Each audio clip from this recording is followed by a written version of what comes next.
Hola, buenas tardes a todos. Hemos empezado un poquitín más tarde por aquello de esperar a la comida y los rezagados, y como es el primer día siempre la gente se va incorporando, así que muchísimas gracias por estar aquí. Y bueno, el doctor Alfonso Martín y yo pues lo que vamos a hacer es moderar la mesa, que como sabéis es de casos clínicos. Tenéis lo de la votación interactiva, que yo creo que es un tema interesante porque nos va a ayudar un poco a saber qué piensa la sala y a ver un poco vuestra opinión, que seguro que será diversa, variada y enriquecedora en todos los sentidos. Todas las opiniones son válidas. Por favor, no dejéis de votar a las preguntas que os pongan los ponentes, porque creo que va a ser interesante discutir sobre eso, ¿no? Vamos a presentar 3 casos clínicos, aproximadamente de unos 25 minutos cada uno, media hora no va a llegar, porque después hay otra mesa aquí que también son de casos clínicos. Y recordar a los ponentes, por favor, ajustarnos al tiempo, con idea de procurar acabar a las 5 para que a las 5 la otra mesa empiece, aunque hay una pausa café y tenemos un poquito de margen, pero para que nos dé tiempo a hacer las cosas correctamente. Vamos a presentar 3 casos clínicos, uno de atención primaria, otro de urgencia y otro de urgencia, uno extrahospitalaria y otro hospitalaria. Y durante los casos clínicos se van a presentar unas preguntas que vosotros tendréis que contestar y votar, y discutiremos sobre ello. Sabéis que tenéis que votar con el aparatito dándole al número que creéis más oportuno. Si queréis corregir, le dais a la C, y una vez que votéis sale una luz colorada que ya el voto ha sido emitido. ¿De acuerdo? Bueno, pues sin más, vamos a presentar al primer ponente, que es el doctor Fernando Quijano Terán, del Hospital Universitario Marqués de Valdecilla de Santander.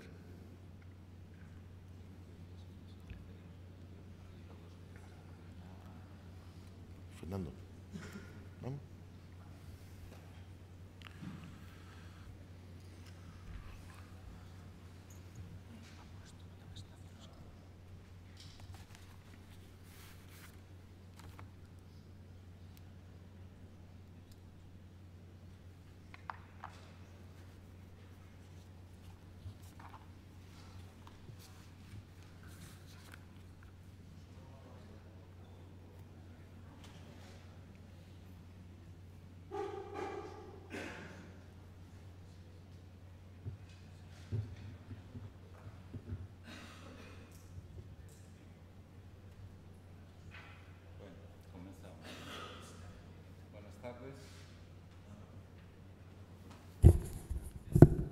Gracias. Buenas tardes a todos. Hay que tener valor a estas horas por estar aquí con el día que hace. Los de Santander decimos que siempre ponemos sol cuando viene gente de fuera. Bueno, yo soy Fernando Quijano, soy médico de familia. Tengo que agradecer al comité organizador la amabilidad al invitarme y el atrevimiento, porque es un atrevimiento. Y a los compañeros de la mesa la amabilidad cuando hemos preparado estos temas para animarnos a decirnos que no lo hacíamos tan mal. Bien, antes de pasar al tema que nos trae en mi caso la fibrilación auricular, si quiero, me permitáis un segundo, recordar a una persona estupenda, cardiólogo que falleció prematuramente en este hospital de Valdecilla, que era José María San José. Bien, la fibrilación auricular, yo como médico de familia convivo con ella, tengo ahora mismo, me parece que son 23 o 24 en seguimiento, 16 con anticoagulación clásica, y entonces convivo con ella durante muchos años. Para mí en la atención primaria no ha cambiado mucho, en los últimos años hasta hace 2, en los últimos 2 ya empieza a haber cambios importantes. Y os cuento mis sensaciones, no lo que está publicado. Sí hay algo importante, y es que la fibrilación auricular, como dice Chillida en sus versos, es tan antigua como la mar. Ya en 1900 se describe. Pero es tan moderna como las olas. Lleva 5 años en que no hay más que publicaciones por todas partes de la fibrilación, de los anticoagulantes, de los antiarrítmicos.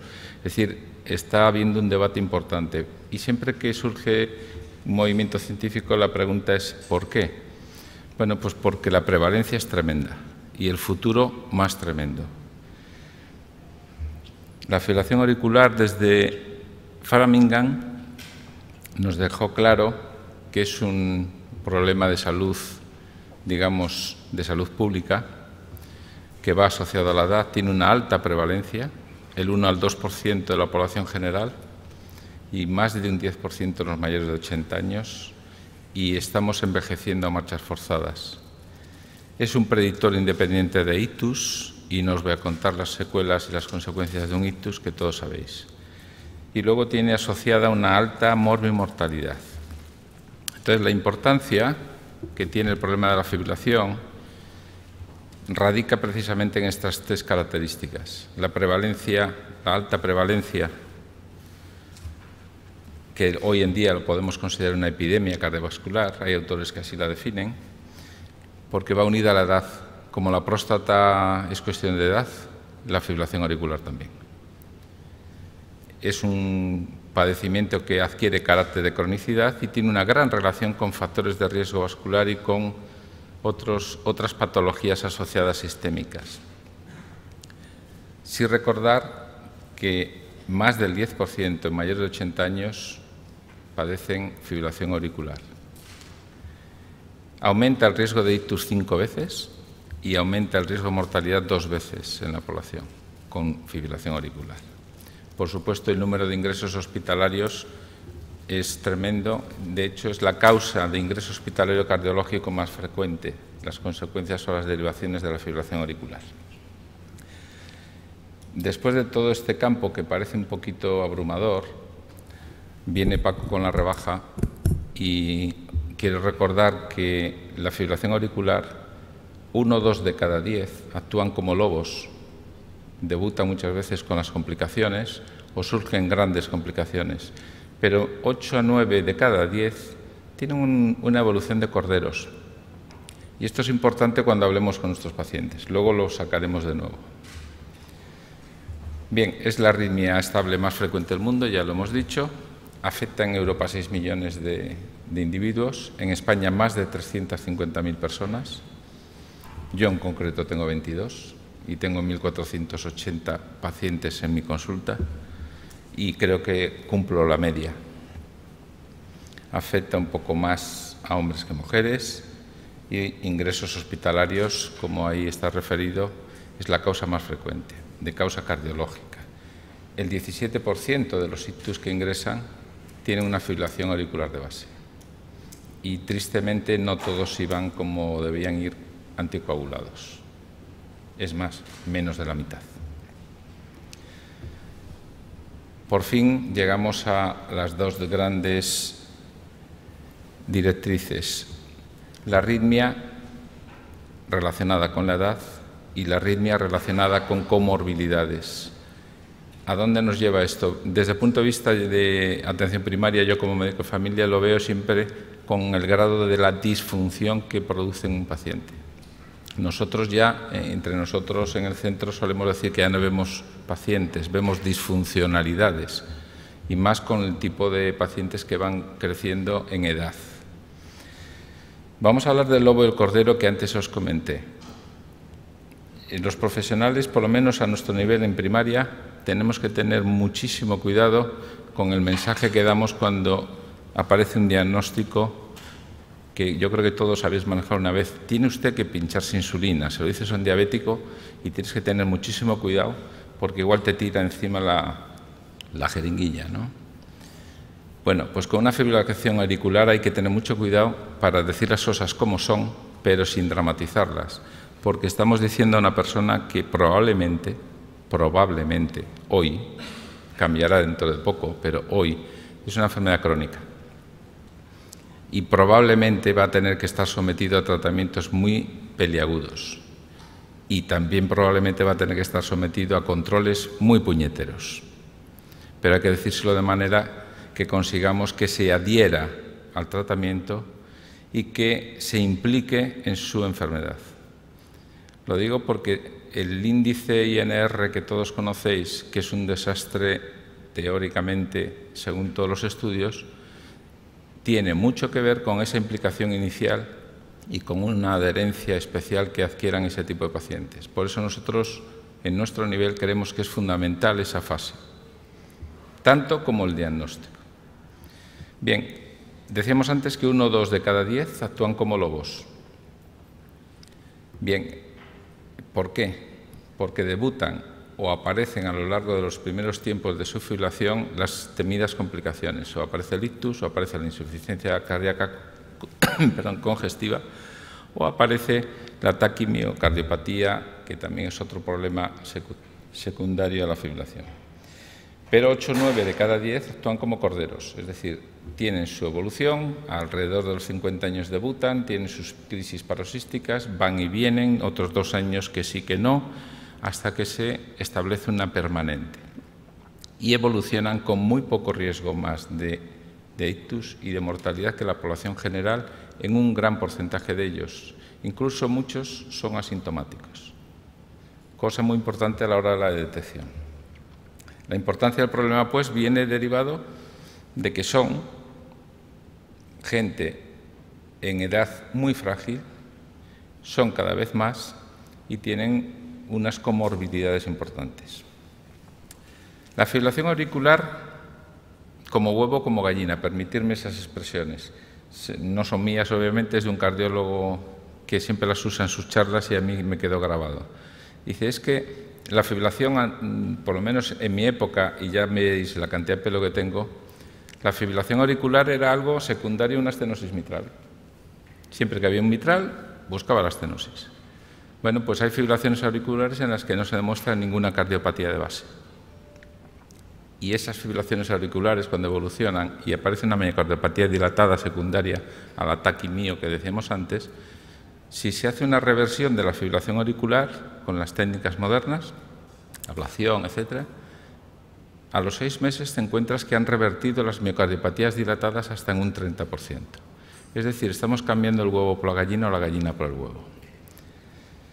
Por supuesto, la mayoría, más de 2/3, están asociadas a otras entidades cardiológicas, sistémicas, asociadas a estilos de vida. El alcohol es un gran factor desencadenante, la tirotoxicosis, la hipertensión, la diabetes y, por supuesto, las cardiopatías.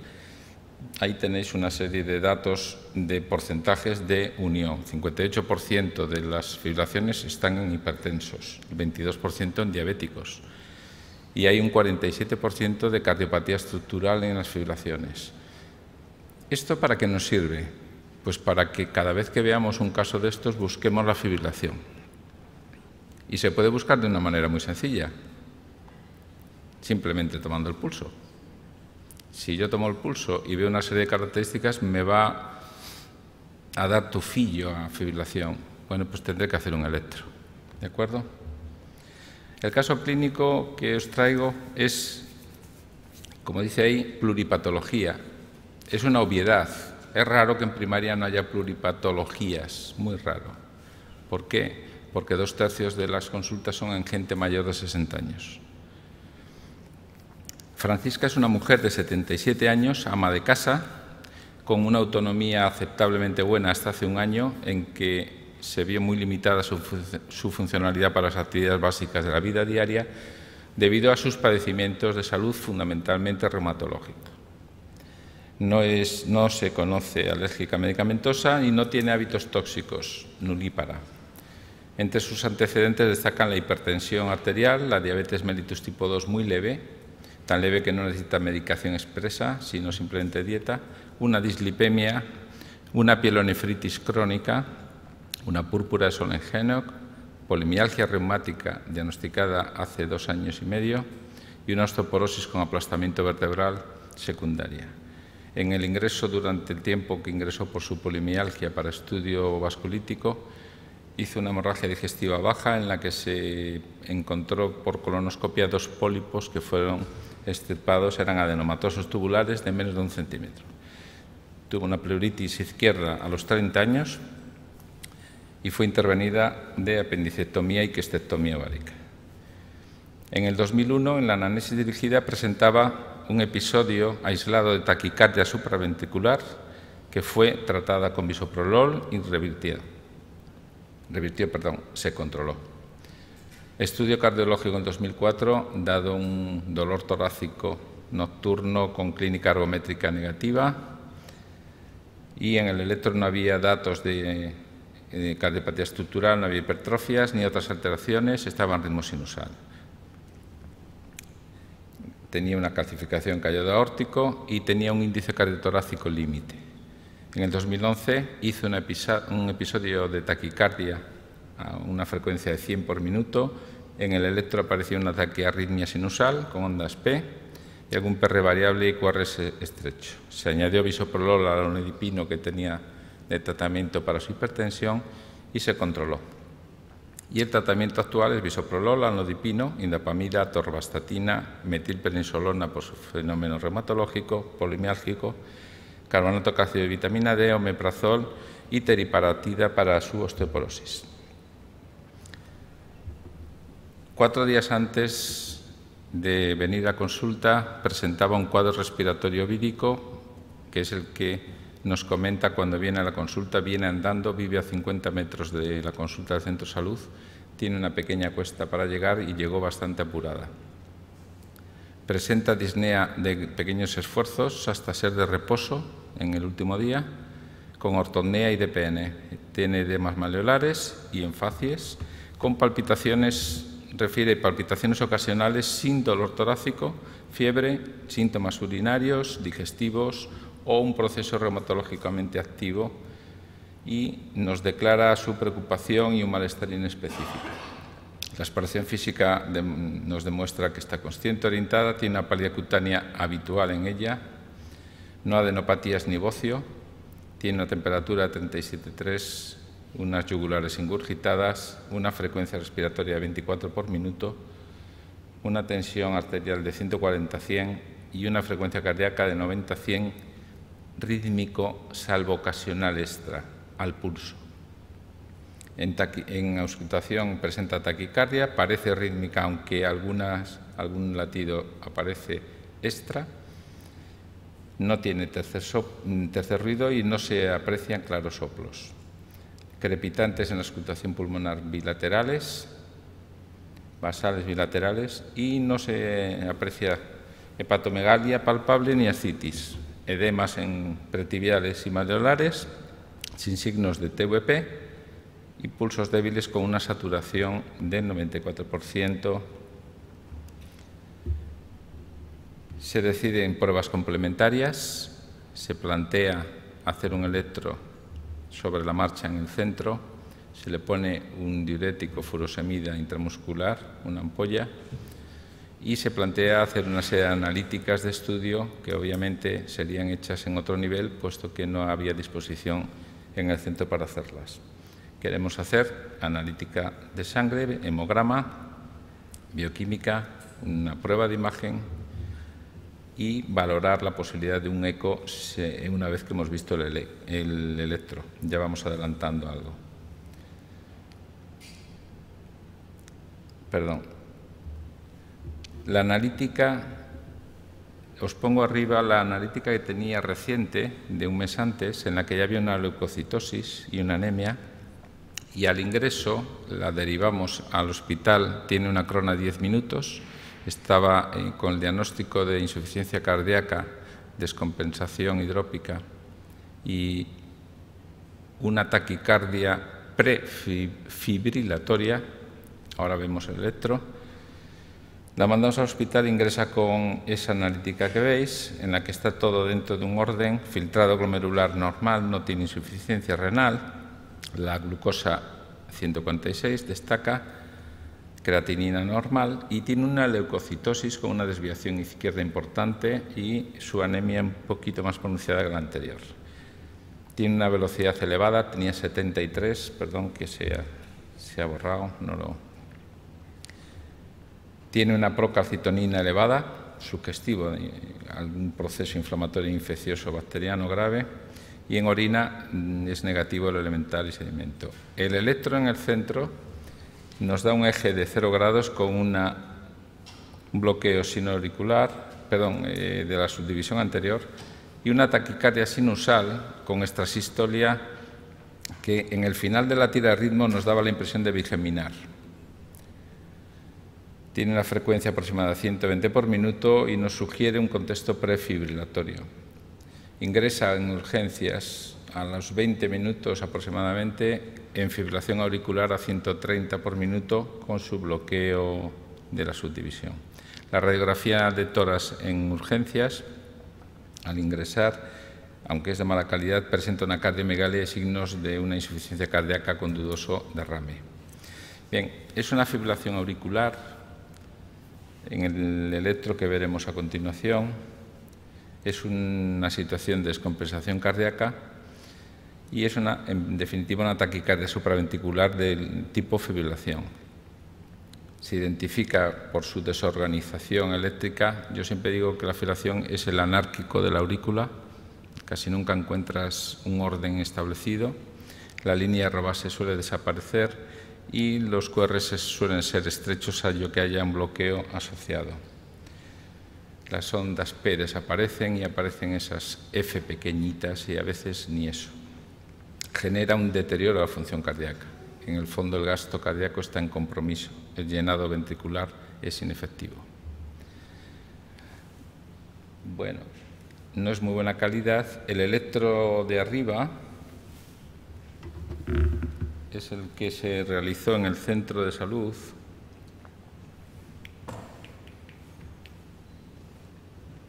Y aquí hemos señalado las ondas P que se veían relativamente bien.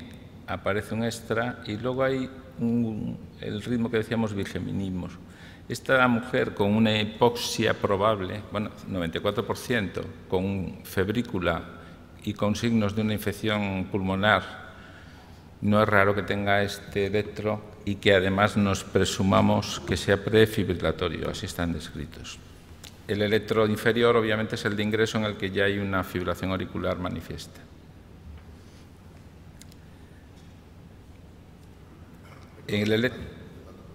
Quizás deberíamos poner alguna pregunta, ¿no? Porque te lo digo porque te quedan 5 minutos y no has puesto ninguna. Llevo 17. Nada, no hay 22 problema. Llevo yo. Las ponemos. Casi acabo este... Vale. Porque si no... Bien, el diagnóstico diferencial electrocardiográfico, obviamente, serían supraventriculares. Alguna taquicardia ventricular nos podría dar dudas si tuviéramos un Wolf en una fibrilación auricular o un bloqueo, pero no es el caso. Esta es su radiografía de tórax a la izquierda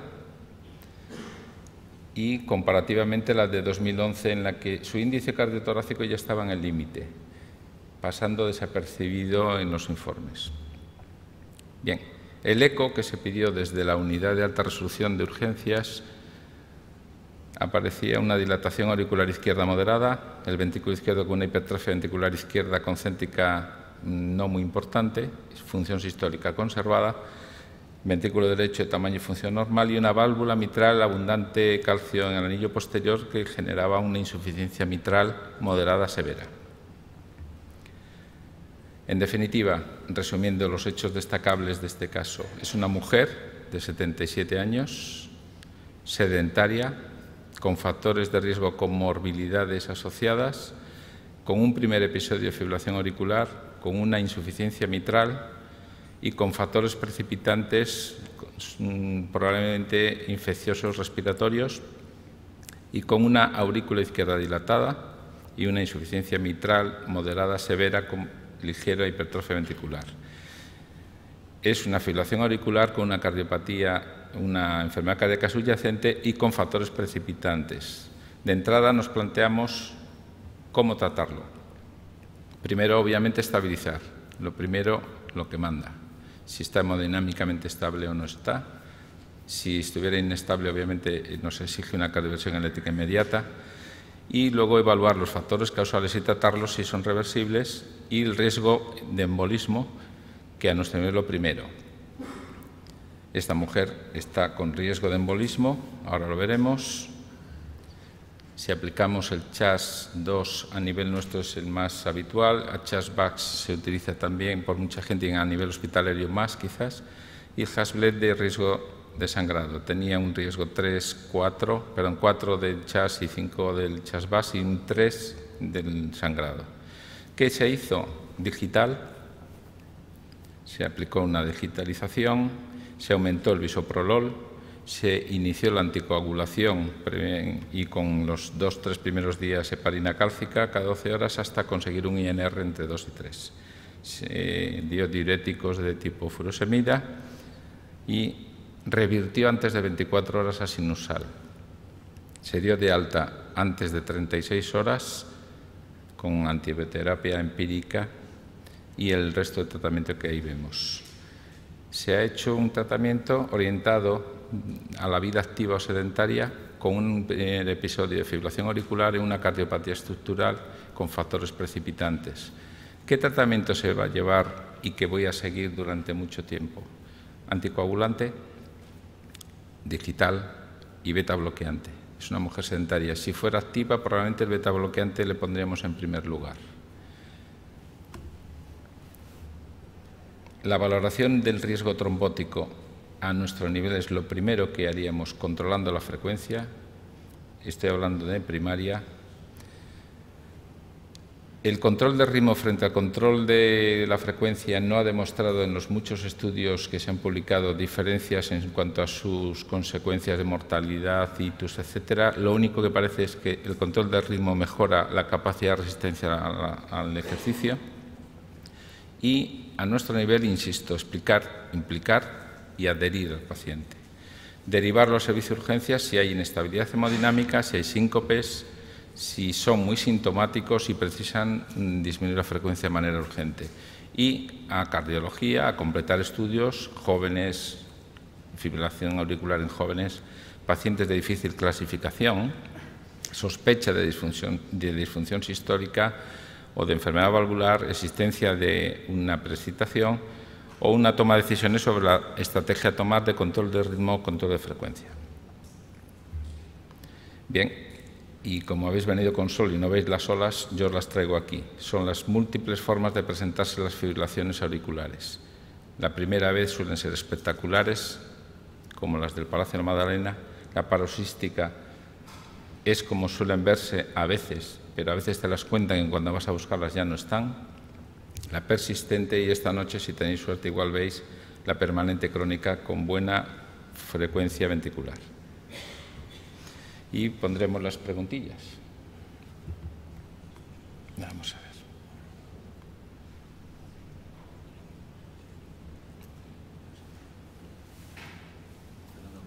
Mandamos un poquito justo de tiempo. Haces ahí 3 minutillos así de preguntas rápidas para fijarlas. Vamos rápido porque tampoco son muy...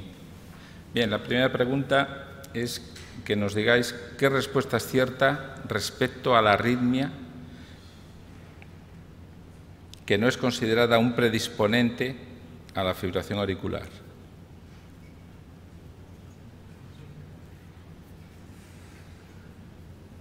¿Cuál de estas no es un predisponente?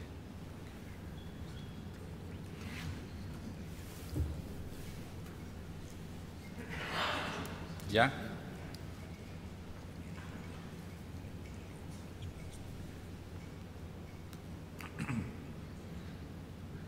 Bueno, pues efectivamente así es. La taquicardia ventricular paroxística no es un predisponente. Vamos a la segunda. El método clínico más sencillo, accesible y eficiente que nos hace sospechar una fibrilación auricular es...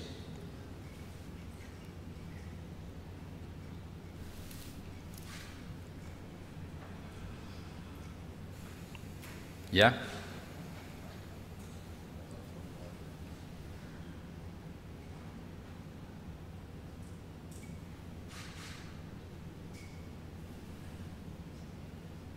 A ver, los de la D. Es cierto que hay que hacerlo, pero no es el más accesible y eficiente, y sobre todo si estás en el domicilio de un paciente, por ejemplo. Bueno, vamos a la 3. ¿En qué tipo de fibrilación auricular deja de ser un objetivo estratégico el control del ritmo?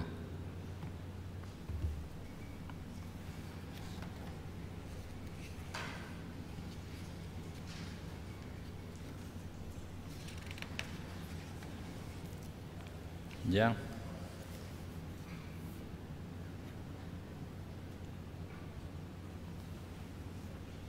Efectivamente, la permanente, realmente el objetivo va más orientado al control de frecuencia que de ritmo.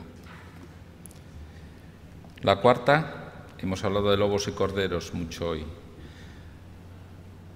Podemos considerar que la evolución clínica de la fibrilación, en según qué casos, como lobo o como cordero, señale qué respuesta es la que te convence más, con cuál estás más de acuerdo. A, lobo, se complica en el 50% las fibrilaciones auriculares. B, cordero, más del 95% tienen ictus. C, solo 1 o 2 casos de cada 10 desarrollan complicaciones graves. Y D, la fibrilación auricular nunca evoluciona bien.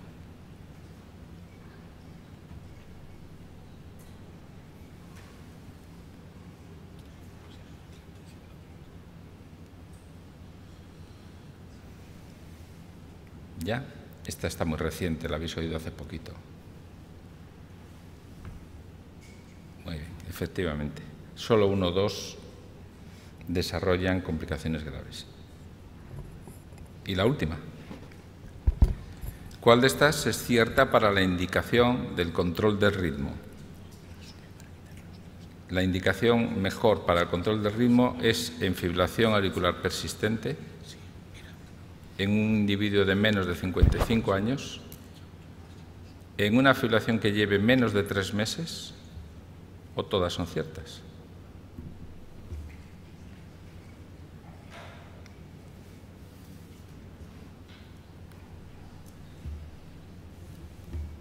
Vamos a ver.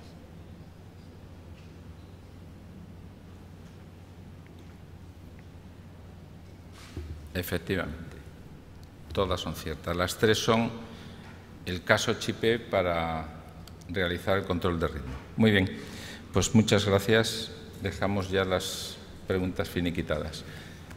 ¿Podéis cerrarlo? Muchas gracias, Fernando. Como vamos un poquito justo de tiempo, solamente recordar 2 cosillas al honorable público. Que en la fibrilación auricular valvular no hay que plantear el chasbás ni una cosa así, porque todo paciente con FA valvular debe ser anticoagulado. Tercer punto, y es importante, lo comentó antes Fernando, una indicación de remitir a urgencias es el control del ritmo agudo de la cardioversión, que debe hacerse siempre en medio hospitalario, al menos actualmente. Y segundo punto importante, que las arritmias prefibrilatorias, bueno, una cosa que están arritmias desencadenantes en pacientes con FA de venas pulmonares que puedan ser el trigger de un paciente con sustrato, pero como tal no existe el concepto de arritmia prefibrilatoria, sino, digamos, bueno, alteraciones que existen y que pueden con el tiempo desembocar en la FA. Así que gracias, Fernando, por tu excelente charla y pasamos a la siguiente charla con un poquito de prisa. La siguiente charla la va a dar el doctor Juan Valenciano, que trabaja en el SUMA en urgencias hospitalarias en la unidad docente del SUMA 112. Cuando quiera, Fernando. Cuando quiera, Juan, perdona. Muchas gracias. Buenas tardes a todos. Como han dicho, mi nombre es Juan Valenciano, soy médico del SUMA 112 de Madrid y ante todo quisiera agradecer al comité organizador y a los moderadores de la mesa el que hayan confiado en mi servicio para presentar un par de casos clínicos, si nos da tiempo, y en particular en mí. Les agradezco mucho que me hayan invitado a este congreso. Como un poco introducción de los casos clínicos, me gustaría, porque veo que hay gente joven por aquí que quizá todavía no tenga un poco noción del tiempo en cuanto a los servicios de emergencia extrahospitalaria, empezaron a funcionar como tal a finales de los años 80 o principios de los años 90 de la década del siglo pasado. Y básicamente nuestro objetivo inicial fue tratar 2 patologías que tenían una alta incidencia de muertes evitables, en concreto la atención inicial al accidente de tráfico y la atención precoz también a los pacientes con una cardiopatía isquémica que morían de muerte súbita, muchas veces muerte evitable, ¿no? Entonces, como digo, yo pertenezco al SUMA 112 de Madrid. En la actualidad estoy ejerciendo funciones de jefe de guardia, con lo cual mi actividad asistencial ha bajado algo, pero sigo haciendo guardias en la calle porque me interesa estar en contacto con el paciente y no perder esa referencia, ¿no? Entonces, para presentar un poco mi servicio, invertiré 1 minuto simplemente. Es el Servicio de Urgencias Médicas de la Comunidad de Madrid. Insisto, es Comunidad de Madrid. en contraposición un poco con el SAMUR, que quizá tiene más relevancia en los medios. El SAMUR es el Servicio de Emergencias del Ayuntamiento de Madrid y su ámbito de actuación es única y exclusivamente el municipio de Madrid y en concreto la vía pública. El resto de la Comunidad de Madrid lo hace el SUMA 112, ¿no? Como veis ahí, nuestra población diana pues son los 6 millones y pico de habitantes que tiene la Comunidad de Madrid en todos sus municipios y en todas sus poblaciones, ¿no? Para desarrollar nuestra labor, pues disponemos de una serie de dispositivos y os lo resumo ahí un poco, ¿no? Para que veáis un poco también la magnitud de mi servicio, ¿no? Disponemos de 26 subis móviles, 16 vehículos de intervención rápida, 2 helicópteros y una serie de unidades de atención domiciliaria urgente, tanto de médico como de enfermería, y por supuesto también ambulatorios o servicios de urgencia de atención primaria. Y todo ello pues porque la actividad asistencial que realizamos es muy amplia, ¿no? Como muestra un botón, en el año 2011 se recibieron en el Centro Coordinador del SUMA 112 un total de 1.009.000 y pico llamadas, ¿no? O sea, 1 millón y pico de llamadas son muchas llamadas al año, ¿no? Y fijaros que del 1 millón y pico se resolvieron las demandas enviando un recurso aproximadamente en el 47-48% de las situaciones, ¿no? Luego, una de nuestras funciones, que es también de servir de filtro a nivel, para que no acuda todo el mundo al hospital, pues yo creo que también la vamos cumpliendo poco a poco, ¿no? O sea, que un 50 y pico % de los pacientes o de los familiares que nos solicitan una demanda, pues lo resolvemos sin necesidad de derivar a los pacientes al hospital, ¿no? Fijaros, pues recibimos una llamada de media cada 32 segundos, se moviliza un recurso, ya sea un helicóptero, una UBI móvil, un cochecito de médico cada 70 segundos y, como veis ahí, el 47% de los demandas se resolvieron sin necesidad, o sea, enviando un recurso, ¿no? Sin más, como vamos también un poquito justo de tiempos, pues presento un caso clínico. A mí cuando me invitaron me surgió la duda, bueno, vengo a un congreso de arritmias, ¿qué presento yo aquí, no? Y me orientaron bastante diciendo que presentara un caso típico de los que atendemos nosotros, ¿no? Entonces yo os voy a presentar un caso típico con ciertas atipicidades, por así decirlo, ¿no? Entonces, pues fijaros, a las 4 de la tarde de un día cualquiera se recibe en el Centro Coordinador del SUMA una llamada alertando de un accidente de tráfico. En concreto se trataba de un motorista con una salida de vía, ¿no? Entonces, el médico regulador del Centro Coordinador de Urgencias, pues lo que hace es preguntar al alertante realizar al alertante una serie de preguntas para orientar y poder dar la respuesta más oportuna ante esta demanda de asistencia, ¿no? Entonces, el alertante, el testigo, el primer interviniente, lo que dice es que el paciente parece que está inmóvil, que no responde a estímulos verbales y no parece presentar movimientos respiratorios, ¿no? Lleva el casco puesto, esto también es importante, ¿no? Bueno, con estos primeros datos, aquí viene la primera pregunta, ¿no? Con estos datos, ¿cuál cree usted que debería ser la respuesta del médico regulador, el que está atendiendo la llamada, ¿no? Esperar a que llegue la Guardia Civil y confirme la existencia del accidente para confirmar que efectivamente no se trata de una broma, que hay mucho bromista, diagnosticar por teléfono el fallecimiento del motorista y avisar al forense y al juez de guardia, movilizar un recurso de soporte vital avanzado y dar instrucciones telefónicas para que el alertante haga compresiones torácicas hasta que llegue dicho recurso o consultar con el jefe de la guardia qué es lo que puede hacer, ¿no? Cuando quieran ustedes. ¿Ya? Parece obvio, ¿no? Perdón. No sé si... Bueno, pues efectivamente movilizar un recurso de soporte vital avanzado y, como se sospecha que el paciente está en parada cardiorrespiratoria, dar instrucciones telefónicas para que el alertante inicie las compresiones torácicas al menos, ¿no? Como he visto que la mayoría de ustedes han acertado, yo les invito, si tienen ustedes alguna inquietud, a venir a trabajar al Centro Coordinador del SUMA, que siempre necesitamos médicos con criterio clínico y veo que ustedes lo tienen, ¿no? Por lo tanto, el médico, con buen criterio, decide movilizar un recurso de soporte vital avanzado mientras va dando las indicaciones telefónicas para que el alertante inicie las maniobras de RCP. En este caso se moviliza el helicóptero sanitario, pues porque es el recurso que menos tiempo va a tardar en llegar, ¿no? Y al mismo tiempo se moviliza una ambulancia de soporte vital básico de la localidad que tarda, como veis ahí, 5 minutos en llegar y que nos confirma que efectivamente el paciente está en parada cardiorrespiratoria y releva al primer interviniente en las maniobras de reanimación, ¿no? Con estos datos, ¿cuál cree usted? No, perdón. El helicóptero llega 12 minutos después y se encuentra aproximadamente un varón de 45 años de edad, de complexión fuerte y que efectivamente comprueban que está en parada cardiorrespiratoria, puesto que no está inconsciente, no respira, no tiene pulso, ¿no? No parece presentar hemorragias externas ni parece que tenga deformidades importantes. Se procede a monitorizar al paciente y aparece ese ritmo en el monitor. No sé si se ve bien. Bueno, parece bastante obvio, ¿no? La segunda pregunta que les planteo es ¿cuál considera usted que es la causa más probable de la parada en este caso, ¿no? ¿Es un motorista, una salida de vía, un accidente de tráfico?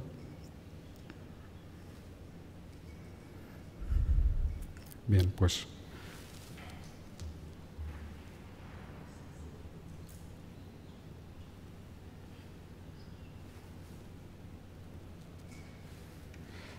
pues parece obvio, ¿no? Un motorista, un paciente traumatizado, la causa más probable de una parada sería una hipovolemia, ¿no? Bueno, pues seguimos con el caso, ¿no?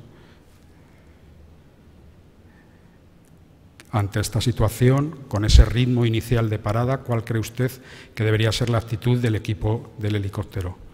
Continuar con las compresiones torácicas, proceder al aislamiento de la vía aérea, canalizar una vía venosa periférica y administrar adrenalina a razón de 1 miligramo cada 4 minutos. Lo mismo más administrar atropina a una dosis única de 3 miligramos, desfibrilar al paciente o interrumpir el masaje cardíaco y firmar el certificado de defunción.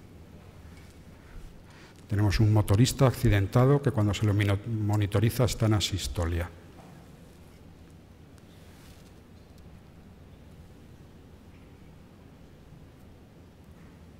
¿Ya?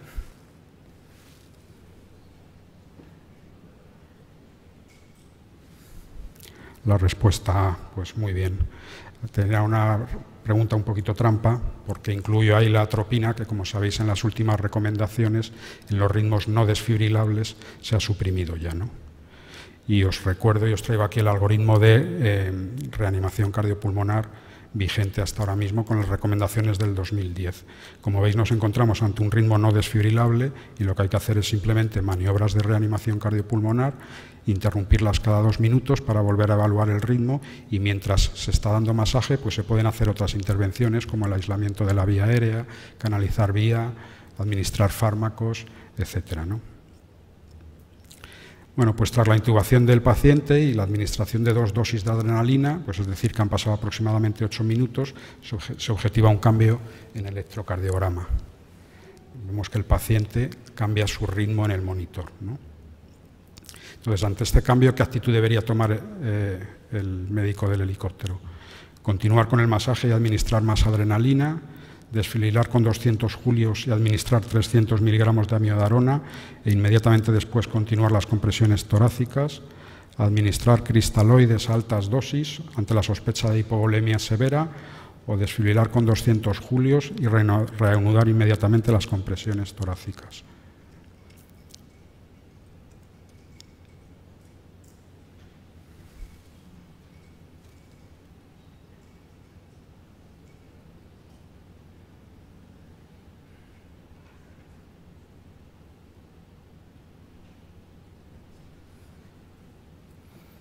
Bien, pues la respuesta correcta efectivamente es la 4, la D, ¿no? Bueno, el paciente, como veis, entra en un ritmo, una fibrilación ventricular y entonces lo que hay que hacer es desfibrilar, ¿no?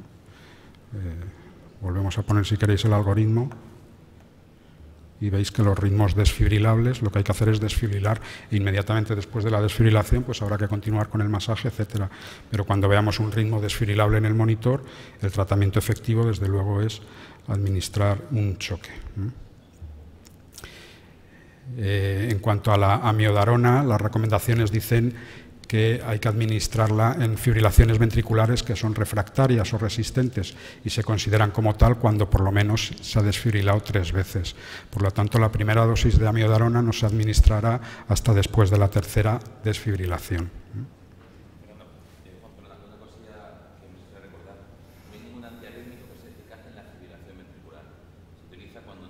Posibilidad terapéutica para facilitar la desfibrilación. Entonces, nunca olvidéis, tratamiento de una taquicardia, tratamiento de la fibrilación auricular, de otra cosa así, puede valer un antiarrítmico, puede, no siempre vale. Jamás ningún fármaco antiarrítmico ha sido probado ni ha sido efectivo en el tratamiento de la fibrilación ventricular, salvo los beta bloqueantes en pacientes con tormenta arrítmica.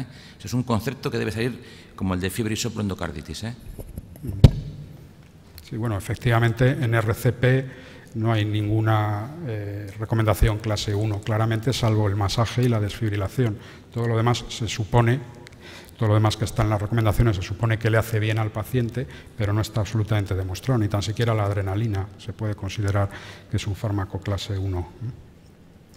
Entonces, pues veis aquí que lo que se hace es, ante el trazado de la fibrilación ventricular, aplicar la primera desfibrilación e inmediatamente después se reanudan las compresiones torácicas, ¿no? A los 2 minutos se para, se vuelve a evaluar el ritmo, vemos que el paciente sigue en fibrilación ventricular y por lo tanto se vuelve a administrar otra segunda descarga a 200 julios, ¿no? Como ya le toca adrenalina, puesto que han pasado 4 minutos desde la última adrenalina, pues se le pone adrenalina. A los 2 minutos, como siempre, paramos, volvemos a evaluar el ritmo y vemos que el paciente sigue fibrilando, pues se le vuelve a administrar otro tercer choque, ¿no? Y como va después del tercer choque, se le pone la primera dosis de amiodarona. Se continúa con las compresiones torácicas, ¿no? A los 2 minutos se para, se vuelve a evaluar el ritmo y vemos que ya hay un cambio de ritmo, ¿no? Hay algún complejo por ahí aislado, pero parece que el paciente puede estar otra vez en asistolia, con lo cual se reanuda el masaje sin necesidad de administrar descarga, se continúa con el masaje durante 2 minutos y a los 2 minutos se vuelve a evaluar el ritmo y vemos que vuelve a entrar en fibrilación ventricular y se le vuelve a dar una descarga, ¿no? Bueno, por último, tras 2 minutos de compresiones, pues el paciente vemos que recupera un ritmo organizado en el monitor y que recupera pulso, ¿no? Por lo que procedemos a la estabilización y realizamos un electro de 12 derivaciones. Y ahí nos llevamos quizá la primera sorpresa, ¿no? Entonces, como podéis apreciar, empieza a haber alguna alteración, ¿no? Sobre todo en cara lateral, en 1 y en AVL, donde se empieza a apreciar quizá pues una elevación del ST, ¿no? Entonces, lo primero que nos choca y nos llama la atención es que un paciente, como consecuencia de un accidente de tráfico, entre en fibrilación ventricular, cuando no es lo habitual, ¿no? Y cuando sale de la fibrilación y le realizamos el primer electro de 12 derivaciones, empezamos a encontrar ya cambios isquémicos en el electro del paciente, ¿no? Hacemos una primera valoración y una primera exploración y vemos que tiene unas tensiones aceptables, una frecuencia de 100, la saturación, como el paciente está bien intubado, la mantiene, tiene un buen TCO2 y una glucemia de 111. Lo único que llama la atención a la auscultación es que tiene crepitantes, como veis ahí, hasta tercio medio, ¿no? Entonces se sospecha que el paciente está por lo menos en un KILIP2 y se inicia un tratamiento agudo del infarto agudo de miocardio con insuficiencia cardíaca. Se administra dopamina, se administra furosemida, cloruro mórfico, la aspirina y para mantener la sedación utilizamos midazolam y como relajante muscular el becuronio, ¿no?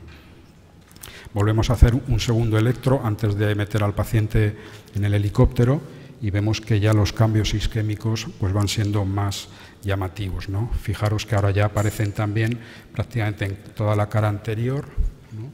Se mantienen en la cara lateral y empiezan a aparecer también cambios isquémicos mucho más evidentes en la cara anterior, ¿no? Y entonces, pues con esto ya contactamos con el centro coordinador para pedirle una cama en un hospital con una unidad de hemodinámica, ¿no? Y procedemos al procedimiento ya implantado en nuestro servicio desde hace unos cuantos meses de hipotermia terapéutica, ¿no? Con el objeto de que preservar de alguna manera el mayor número de neuronas y que el paciente quede con el menor número de secuelas posibles, ¿no? Entonces, esto es una novedad dentro de lo que cabe, dentro de los servicios de emergencia extrahospitalarios. Se están empezando a aplicar también procedimientos para iniciar la inducción en la hipotermia, ¿no? Luego en el hospital continuarán con la inducción, harán el mantenimiento, el recalentamiento y la normotermia, ¿no? Pero ya en los servicios de emergencia empezamos a tratar a la gente en la calle, porque está demostrado que en cuanto recuperan el pulso, cuanto antes empiecen a aplicar el enfriamiento del paciente, mejores son los resultados. Incluso hay estudios ya que están empezando a investigar el aplicar la hipotermia intraparada cardíaca, no cuando el paciente salga de la parada, sino empezar a aplicar ya la hipotermia durante la fase de reanimación, pero todavía están en estudio, ¿no? Este es mi despacho, como suelo decir, cuando yo hago guardias en el helicóptero. Pues fijaros, no sé si alguna vez habéis tenido la ocasión de montaros en un helicóptero sanitario, pero fijaros, es un habitáculo muy pequeño, ¿no? Ahí pocas cosas se pueden hacer. Por eso quizá los que trabajamos en el helicóptero somos mucho más agresivos, entre comillas, con el paciente que el que trabaja en una UBI móvil, que en un momento dado se puede parar en el arcén, tiene bastante espacio como para poder hacer más técnicas en el paciente, ¿no? El paciente que entra en el helicóptero, pues ya poco se le puede hacer, ¿no? Por eso nos anticipamos muchas veces, intubamos a pacientes que a lo mejor en otras condiciones no sería necesario intubarlos, etcétera, ¿no?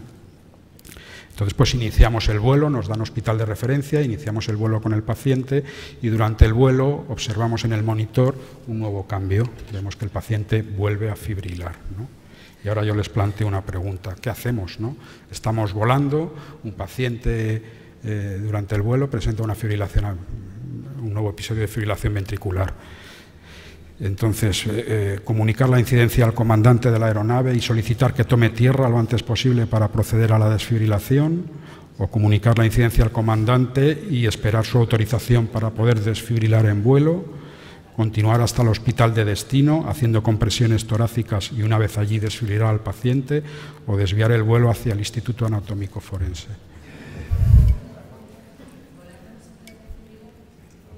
Esa es la pregunta.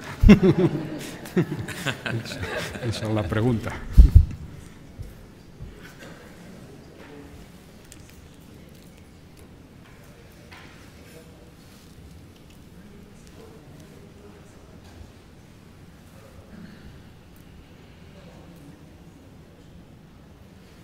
Bueno, la mayoría de ustedes han optado por la C, que es continuar hasta el hospital de destino, ¿no?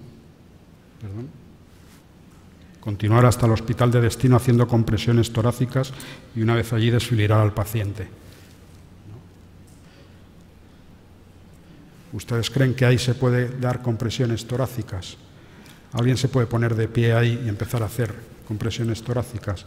Ya les digo yo que es imposible, porque además, en función también de las turbulencias que haya, el que vaya de pie en el helicóptero va a ir dando tumbos y va a ser muy difícil, ¿no? Ahora en los helicópteros llevamos cardiocompresores también mecánicos, ¿no?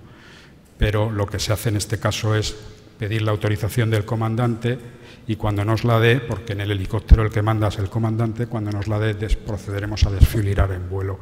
Hay que tomar una serie de precauciones para poder desfibrilar en vuelo. Básicamente es el comandante cierra el oxígeno, el paso de oxígeno hacia la cabina de atrás. Cuando montamos a un paciente en el helicóptero de estas características, le montamos con el colchón de vacío, que es un buen aislante, ¿no? Y lo que hacemos es ponerle parches adhesivos desfibrilables al paciente para no tener la necesidad de, con las palas del monitor desfibrilador, que en un momento dado con una turbulencia, a lo mejor al que desfibrilas es al compañero y no al paciente, ¿no? Entonces, con estas simples recomendaciones o estas simples pues se puede desfibrilar perfectamente en vuelo, ¿no? Bueno, cuando llegamos al hospital y le hacemos un último electro antes de entregarlo a nuestros compañeros del hospital, pues vemos ahí que ya claramente el paciente tiene una elevación bestial del ST que abarca pues lo que es prácticamente toda la cara anterior y lateral, ¿no? Con lo cual pues parece que es un infarto anterior extenso, ¿no? El paciente entra en la sala de hemodinámica, durante la técnica sufre otro episodio de fibrilación ventricular que decede con un choque de 200 julios y al final pues se le coloca un stent como veis ahí en la DEA y en la coronaria derecha, y es dado de alta a los 7 días sin secuelas neurológicas. Es otro éxito del SUMA 112, ¿no? No les iba a presentar aquí un caso sin éxito, ¿no? Tenía que traer un caso en el que nuestra actuación fue, desde luego, importante y fundamental, porque sacamos al paciente de la fibrilación, iniciamos procedimiento de hipotermia, etcétera, ¿no? Entonces, pues de aquí hay que sacar algunas moralejas. No siempre que vas a un accidente de tráfico el paciente está parado como consecuencia del traumatismo o del politraumatismo, ¿no? Entonces, las apariencias a veces engañan, no todo lo que parece es. No es bueno llevar ideas preconcebidas y como a veces la vida y la medicina te da sorpresas, ¿no? Y conviene siempre en todas las situaciones de la vida y en la medicina también tener siempre un plan B, por si falla el plan A, ¿no? Muy bien, da tiempo en 2.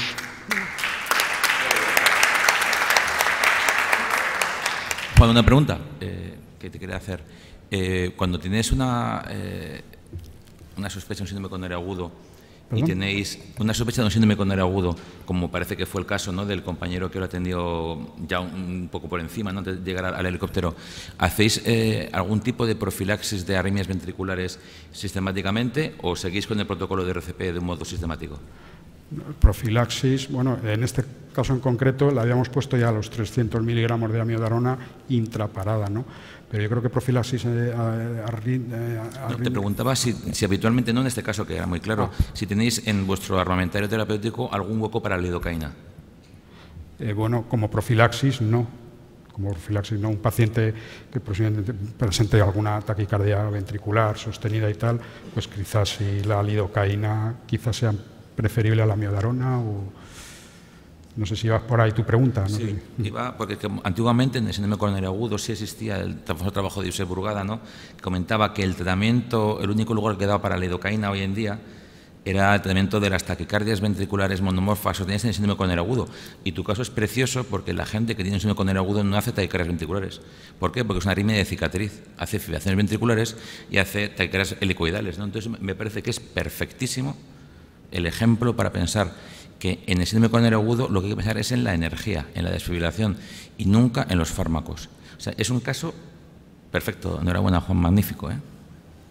Bueno, yo, como cada 5 años se reúnen los expertos y cambian las recomendaciones en RCP, ya en el año 2010 hubo un cambio bastante importante con respecto al 2005, suprimieron la atropina, suprimieron la administración de fármacos por el tubo endotraqueal, etcétera. Pues lo mismo en el 2015 acaban también suprimiendo la amiodarona y al final pues la RCP va a ser masaje y desfibrilación y ya está. Hombre, piensa que los expertos también tenemos que vivir de algo, Juan. Si no, cada 5 años nos reunimos, ¿qué vamos a hacer, hombre? Yo estoy de acuerdo. No seas tan duro. Y un artículo que defendía cambios en la RCP básica y basarse únicamente en lo que tú acabas de decir, en el masaje cardíaco y la desfibrilación. Y no hablan ya de ventilación, no hablan de 32. O sea, no está todavía este estado, es un artículo, ¿no? Pero ya hay opinión a ese respecto, a que la ventilación no es importante, lo importante es el masaje, ¿no? Eso decía, bueno, es una opinión, es un nivel de evidencia C, pero está ahí, ¿no? Bueno, de hecho en el 2005, antes del 2005, la recomendación era 15-2, en el 2005 se pasó a 30-2, dando más importancia al masaje, y ahora ya incluso en las recomendaciones te dicen de que el que no quiera hacer ventilación boca a boca, que no la haga, pero haga compresiones. En este caso también, al principio os dais cuenta que el médico coordinador al alertante le dice que haga RCP, pero la RCP que nosotros por teléfono decimos que haga el alertante es simplemente masaje, porque o es alguien que ya sabe hacerlo o cómo le explicas tú a alguien por teléfono cómo abrir la vía aérea, cómo no sé qué y cómo no sé cuánto. Pues se le explica sucintamente cómo dar masaje y que esté dando masaje sin parar, hasta que llegue el equipo nuestro avanzado, ¿no? Oye, y 12 minutos de RCP hasta que llega el helicóptero y empiezan a hacer reanimación avanzada, ¿no? O sea que sí, 12 minutos es un tiempo bastante bueno, teniendo en cuenta que el helicóptero, desde que se le activa hasta que se pone en marcha, por lo menos 3 o 4 minutos calentando motores pasan, ¿no? Tuvo la suerte que el accidente fue cerca de la base donde está el helicóptero. Este helicóptero que os enseñaba es el que tiene la base en el Parque de Bomberos de Las Rozas y el accidente fue en la M601, o sea que en realidad se tarda muy poco en llegar, ¿no? Otras veces tardamos más. Muy bien, Juan, muchísimas gracias. Un caso interesantísimo de taquicardia ventricular, de arritmia. Muy bien, y vamos a la última, pero no por ello la mejor.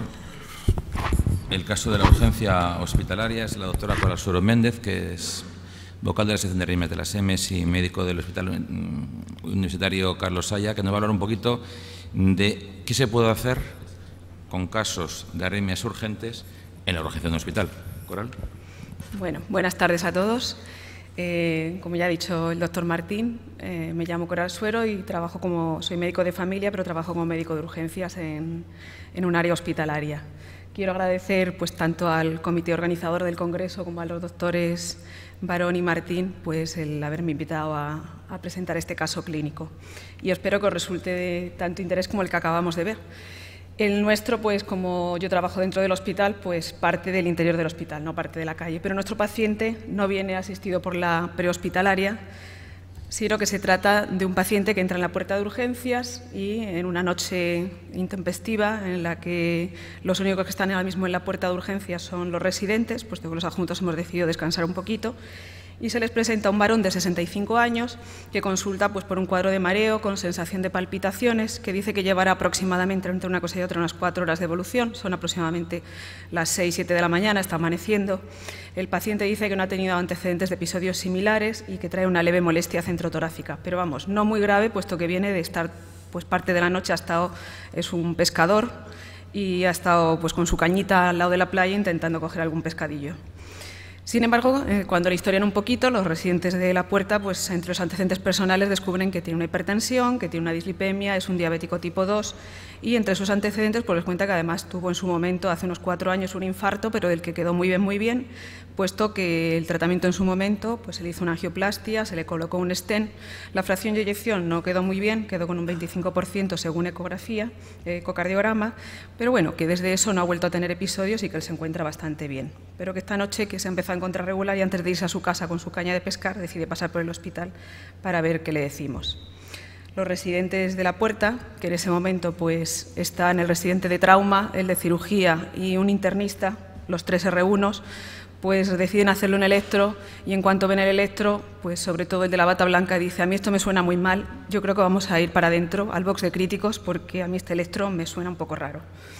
Y este es el electro que presenta el paciente. El paciente se asombra un poco de que corran tanto con él, llegan al interior del box de críticos y allí se encuentran con que está el residente de cardiología que les está esperando y que les dice: ¿pero qué me traéis? El residente de cardiología no es más que un R2 que además por su servicio ha pasado todavía poco, puesto que ha estado rotando en otros servicios del hospital y que quiere que le den ya en bandeja lo que le pasa al paciente. Y pregunta pues qué les parece. Uno de ellos dice que tiene una taquicardia supraventricular con aberrancia, el otro dice pues a mí me parece que tiene una preexcitación y que esto puede ser un Wolf, el tercero dice pues yo para mí que esto es una taquicardia ventricular. Y pues entre todos dicen, el caso es que no nos atrevemos a decir un diagnóstico muy concreto sin que le hagas tú más pruebas. ¿Qué pensáis vosotros?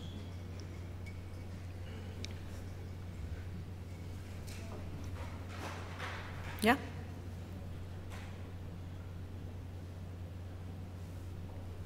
¿No pensáis? Bueno, parece que os inclináis por una TV, ¿no? Bueno, el residente de cardiología lo sigue pensando y después de darle un poquito de vueltas, pues dice, bueno, voy a pensar un poco, a ver, esto de las taquicardias de QRS ancho, ¿cómo era? A mí me suena que estudié que eran las que tenían el complejo QRS un poquito ancho, superior a 120 milisegundos. Sobre todo, lo que se le había quedado fijado en la cabeza es que cuando estamos aquí en urgencias lo que hay que tener en mente es la inestabilidad del paciente. Si está inestable, le hago una cardioversión eléctrica y se acabó el problema. Valora un poco los criterios de inestabilidad, que son los que yo reflejo, y finalmente decide que, bueno, que a lo mejor me puedo plantear el hacer un diagnóstico diferencial entre una ATV o una posible supraventricular con un QRS ancho. Y una vez que le da vueltas a esto, empieza a recordar un poquito electros que ha visto sobre supras con conducción auriculoventricular antidrómica, sobre algún flúter con aberrancia. Y después de darle vueltas a su cabeza y pensar unos segundos, dice, ya está, ya lo tengo. Esto es facilísimo. Como el paciente está estable, pues no puede ser una ventricular. Así que me lo tomo con calma. Empieza a darle vueltas al electro y dice, ya está, voy a aplicar los criterios diagnósticos, que eso sí que me los he estudiado yo bien en el libro y esos me los sé. Y me dedico a buscar la disociación AV, que me habían dicho que hasta en un 50% de las TV se puede encontrar, valorando si hay más QRS que ondas P, y si los encuentro seguro que tengo una TV, no así si la relación va 1 a 1, en cuyo caso puede que se trate de una supra con conducción. Este es un ejemplo de otros electros, puesto que en el que él busca no encuentra la disociación, en la que podemos ver, contando el número de P's y el número de QRS, que hay más QRS que P, y por lo tanto no se inclina hacia un diagnóstico de TV. Busca también la existencia de otros criterios de disociación, como la presencia de capturas o fusiones. Las capturas son aquellos latidos anticipados que se presentan con una morfología similar al QRS en ritmo sinusal, o las fusiones, latidos anticipados con una morfología intermedia, con un QRS un poquito aberrado entre el sinusal y el de la TV, como podemos ver aquí. Ahí podemos ver una captura, veis que el complejo es muy similar al del que tendríamos en un ritmo sinusal, y hay una fusión en la que se ve un complejo que empieza a parecerse al del ritmo sinusal, pero que está un poquito aberrado, ya un poquito ensanchado, sin llegar a ser el de la posible TV. Busca un patrón de concordancia, porque me han dicho que yo recuerdo que esto de la concordancia ayudaba mucho. Si todas las derivaciones precordiales son positivas o si todas son negativas, ayuda hacia el diagnóstico de TV. Lo busca, aquí tenemos un ejemplo de concordancia negativa, y busca incluso otros criterios diagnósticos. Le han dicho también, lo recuerda, que si hay mucha irregularidad con complejos QRS ancho, probablemente esa irregularidad refleje que no se trata de una TV, sino de una fibrilación auricular. Analiza un poquito el complejo QRS, recuerda también que cuanto mayor es la duración del complejo QRS más ancho, siempre inclina más a la posibilidad de que sea una TV. El eje, una discordancia, un eje derecho con una morfología de bloque rama izquierda, también inclina hacia la posibilidad de que sea una TV. La morfología, cuando aparecen extrasístoles en taquicardia similares a los extrasístoles sin taquicardia, también parece que inclina hacia la posibilidad de que sea más una TV que una supra. Incluso se para a pensar en el algoritmo de Brugada, el famoso algoritmo que todos tenemos en mente, pero que todos tenemos que buscar la chuletilla para buscar. Y una vez que valora el algoritmo de Brugada, como no ve criterios claros o en su electrocardiograma, pues, ¿qué es lo que plantea? Pues, bueno, como está bien tolerada y pienso que no puede ser una TV, tranquilo, o decide que va a monitorizar un poquito para seguir buscando las capturas y las fusiones, se empeña en buscar la disociación, pero como no la encuentra, piensa, pues probablemente es que no sea una ventricular, o ya en este momento tiene datos suficientes para sospechar su origen ventricular. ¿Qué os parece?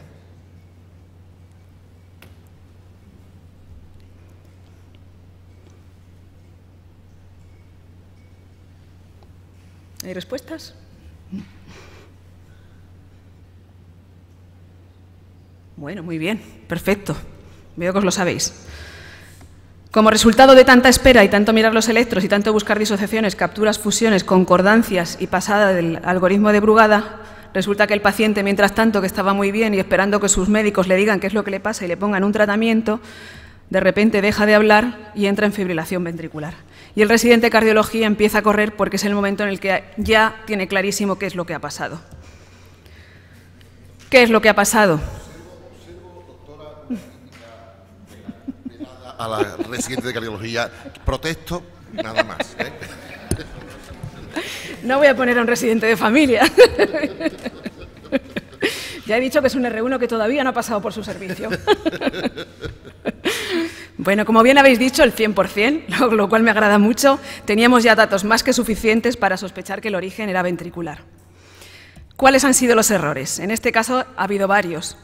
El residente, que todavía tenía poca experiencia y no se le ha ocurrido llamar a su adjunto para consultarle algo, ha valorado la tolerancia clínica como que la tolerancia clínica es diagnóstico de que esto era una supraventricular y, sin embargo, esto no es así. La tolerancia clínica no indica que la arritmia sea más benigna. La tolerancia va en función, pues, del tiempo que lleve el paciente con la taquicardia, de la frecuencia de la taquicardia, de la cardiopatía estructural que tuviese de base, de su fracción de eyección y no necesariamente de la gravedad de la arritmia. Las capturas y fusiones se pueden observar, pero se observan en un bajo porcentaje de pacientes y, por lo tanto, no son tampoco lo que debemos primar en cuanto a la búsqueda. La disociación AV, aunque es un hallazgo muy importante y un criterio muy importante que nos inclina claramente hacia la TV, sin embargo, solo se observa en 50% de estas taquicardias. Y lo más importante de todo, y que creo que todos habéis visto claramente en la historia clínica y os habéis fijado, puesto que yo creo que todo el que es un buen médico debe fijarse bien en la historia clínica, habéis valorado los antecedentes personales del paciente y entre sus antecedentes había un infarto. Y ante un antecedente de infarto, la TV aparece en el 98% de los casos, porque los antecedentes de cardiopatía estructural, la presencia de un infarto de miocardio previo tiene un valor predictivo superior al 95%, en la mayoría de los casos incluso al 98%. Y como acaba de decir hace un momentillo el doctor Martín, esta es una arritmia que aparece no en la fase aguda del infarto, sino que es una arritmia de la cicatriz y que por lo tanto aparecen como síntomas que aparecen de forma similar a cuando tuvo el infarto, pero no en la fase aguda, sino posteriormente, con una sensibilidad de hasta un 97% y una especificidad de hasta el 100% para TV. Seguimos avanzando en el caso y nos planteamos ahora qué es lo que hacemos. Monitorizamos al paciente, preparamos las palas del desfibrilador, planteamos que hay que coger una vía venosa o, vamos a ponernos un poco una fase atrás, volvemos antes de la fibrilación ventricular, decide el residente que lo mejor que puede ser administrar adenosina para confirmar el diagnóstico. O bien le administro verapamilo, puesto que ya estaba pensando desde el principio que a lo mejor era una supra y a lo mejor con eso soluciona el problema. O bien cualquiera de las anteriores es correcta. ¿Qué pensáis?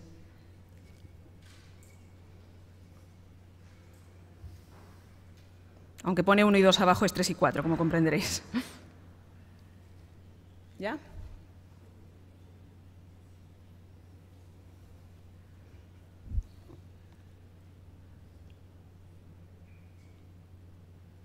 Bueno, muy bien, perfecto. Pero por si a alguno se le ocurre, sabed que, aunque podemos plantear como diagnóstico diferencial en las taquicardias supraventriculares la utilización de maniobras vagales, como el masaje del seno carotidio, la compresión de los globos oculares, siempre y cuando no haya patología ocular previa, o la maniobra de Valsalva, también podríamos utilizar el test de la adenosina con un riesgo pequeño. El test de la adenosina, como ya sabéis, enlentece la frecuencia cardíaca por su efecto transitorio, bloqueando el nodo AV, y permite ver, en el caso de las taquicardias supra, la existencia de las ondas P y conocer su relación con los complejos QRS, evitando siempre aplicarla en aquellos casos en los que puede haber contraindicaciones, como un paciente que ya tenga de base una hiperactividad bronquial o en el que sospechemos una preexcitación.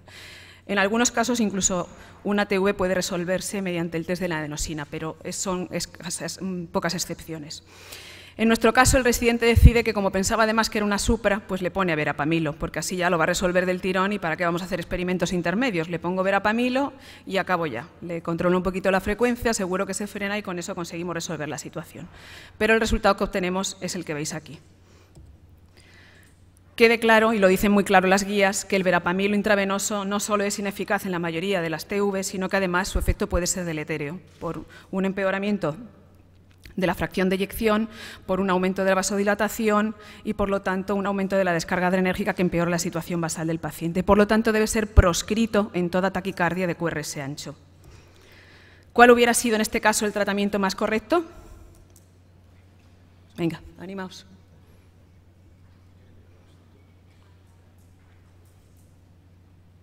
Cardioversión eléctrica sincronizada, procainamida intravenosa, miodarona intravenosa, cualquiera de las anteriores.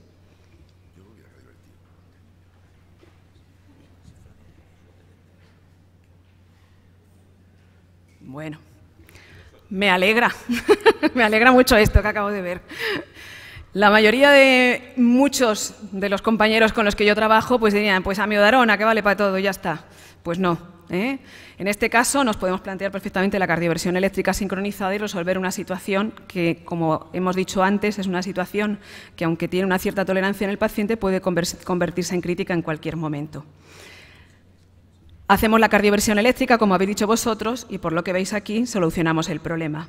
Pero, como alternativa y para aquellos puertas de urgencias, hospitales, donde la cardioversión eléctrica muchas veces todavía da un cierto reparo, o a veces hay que estar convocando al anestesista y al cardiólogo para que nos ayude, sabed que también como fármacos podemos utilizar la procainamida y que es de primera elección si la tolerancia clínica es aceptable en el paciente, y que así nos lo dicen en las guías clínicas.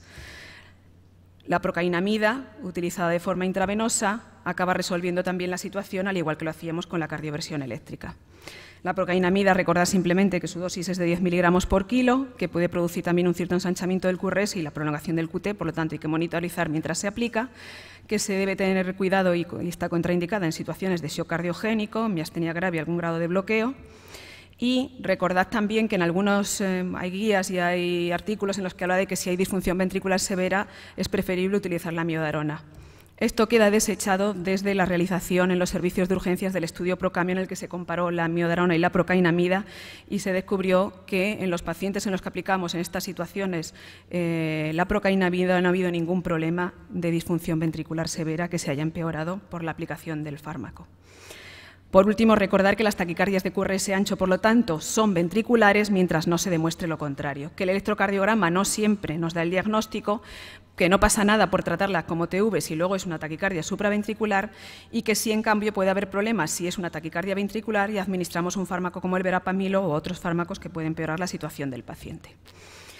Y este paciente se ingresa, se estudia y se decide que hay que prevenirle nuevos episodios de TV, puesto que en esta situación en la que se encuentra, dado que en la historia clínica consta una fracción de eyección del 25%, se decide administrar un tratamiento o indicar un tratamiento, y estas son las posibilidades: amiodarona, betabloqueantes, sotalol, o implantamos un DAI, o implantan un DAI.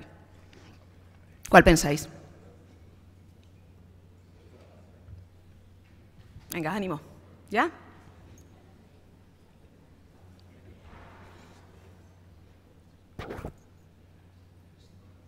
Bueno, perfecto, muy bien. Implantamos un DAI. El paciente se decide que para la prevención de muerte súbita cardíaca, tal como nos decían las guías del 2006, aunque como fármacos debemos utilizar los betabloqueantes, puesto que van a controlar la situación del paciente y son consideradas las drogas antiarrítmicas de primera elección en estos pacientes, se podrían utilizar también fármacos como la amiodarona y el sotalol, pero siempre teniendo como primera opción los betabloqueantes. Sin embargo, la prevención de la muerte súbita solo se consigue una vez que aplicamos un desfibrilador. Las drogas no son tan eficaces como la aplicación o la implantación de un dispositivo. Aplicamos, o el paciente se le implanta un dispositivo, un desfibrilador automático implantable, como indicación descrita ya en múltiples artículos y múltiples guías como primera opción de prevención, en este caso secundaria, de muerte súbita, y también actualmente en indicaciones de primaria. Y al cabo de un tiempo el paciente acude ya con su DAI implantado por múltiples descargas en las últimas 24 horas, pero sin asociar otra sintomatología específica. Se le realiza un electrocardiograma y os recuerdo un poquito el algoritmo que tenemos planteado desde los servicios de urgencias y hecho en coordinación con la Sociedad Española de Cardiología, con la sección de arritmias, en la que hablamos sobre la evaluación de los pacientes portadores de DAI en los servicios de urgencias. Cuando un paciente portador de un DAI acude a nosotros con descargas múltiples, debe ser valorado en un BOS de críticos, debe ser monitorizado, se le debe hacer una valoración hemodinámica tras colocar una vía venosa. Siempre es importante la sedación del paciente con benzodiazepinas, hacer una buena historia clínica, su electro de 12 derivaciones, su radiografía de tórax, su analítica, y pongo ahí un asterisco a la interrogación del DAI siempre que tengamos programador para hacer la interrogación. Pero mientras tanto sigue bajo nuestro poder el electrocardiograma. Y en este caso tenemos la suerte de que mientras tenemos monitorizado al paciente que viene y acude por múltiples descargas, nos encontramos con este electrocardiograma. Fijaros bien en él. ¿Cuál creéis que es el diagnóstico del paciente? ¿Una proarritmia inducida por el DAI? ¿Es una terapia de resincronización? ¿Es una descarga inapropiada? ¿O hay un déficit de estimulación o de captura en el dispositivo del paciente? ¿Ánimo? Veo gente que no vota. ¿Es porque no tiene el aparatillo o porque no se moja? Venga, animaros, que no... Aquí no pone quién ha votado y quién no. ¿Respuesta?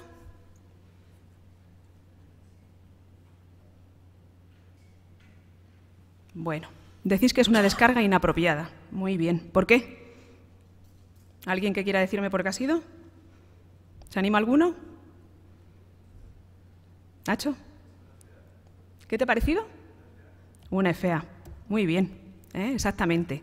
Lo que se ha producido, lo voy a poner para que lo veáis, el paciente venía, en este electro lo vemos muy clarito, en un ritmo de FA, es un paciente que era un poco dejado y aunque se le había puesto un tratamiento para intentar prevenir otro tipo de arritmias, incluidas arritmias supraventriculares, el paciente no toma su medicación correctamente, no hace los tratamientos que se le indican y viene con un ritmo de FA que es interpretado por el dispositivo como una frecuencia elevada y por lo tanto se produce una descarga en un ritmo de FA, en una taquicardia supraventricular. Por lo tanto, se produce una descarga inapropiada porque el dispositivo interpreta la fibrilación auricular como una taquicardia rápida y, por lo tanto, produce una descarga para la que está programado el dispositivo. Estas son las guías que os comentaba sobre el manejo de estos pacientes ¿Y cuál creéis que es el tratamiento que debemos realizar en estos momentos, en este paciente en el que se ha producido una descarga inapropiada por el dispositivo? Desactivar el dispositivo, hacer una cardioversión eléctrica sincronizada, aplicamos esmolol más amiodarona o otro beta bloqueante que tenemos a nuestra disposición, o bien consideramos que la 1 y la 3 son correctas. Adelante.